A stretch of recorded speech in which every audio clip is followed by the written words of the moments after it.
তো hey guys, আজকে আমরা দেখব যে কোনো রকম জিম না গিয়ে ঘরের মধ্যে কিভাবে এরকম তাগড়া বডি বানানো যায়। তার জন্য আমাদেরকে কি কি করতে হবে দেখো। প্রথম পয়েন্ট, রোজ সকালে মানে সকাল সকাল উঠতে হবে রোজ। যেমন ধরো 5টা হোক বা 4:30 ওরকম সকালবেলায় উঠে প্রথমে 2 কিলোমিটার মতো ছুটতে হবে।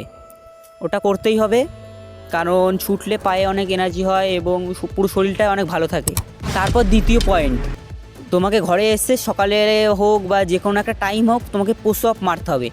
যেইভাবে দেখছো এইভাবে এইভাবে প্রায় 100 বার পুশ আপ মারার চেষ্টা করবে। তো জানি প্রথমেই 100 বার পারবে না, তাই 10 বার পারলে বা 20 বার করে যদি পারো, 20 বার ধরো, একবার 20 বার করে থেমে কিছুক্ষণ জিরিয়ে নিলে, তারপরে আবার 20 বার করে নিলে, এরকম করে 20 করে মানে একটুখানি জিরিয়ে জিরিয়ে 100 করে নেবে। পয়েন্ট 3তে আসছি আমরা। কোনো ভারী বোতল অথবা দুটো ইট টিট থাকলে ওটাকে আমরা 2 হাতে তুলে ওইটা দিয়ে আমরা জিম করতে পারি, তাহলে হাতে অনেক এনার্জি পাবে এবং মাসেল অনেক স্ট্রং হবে।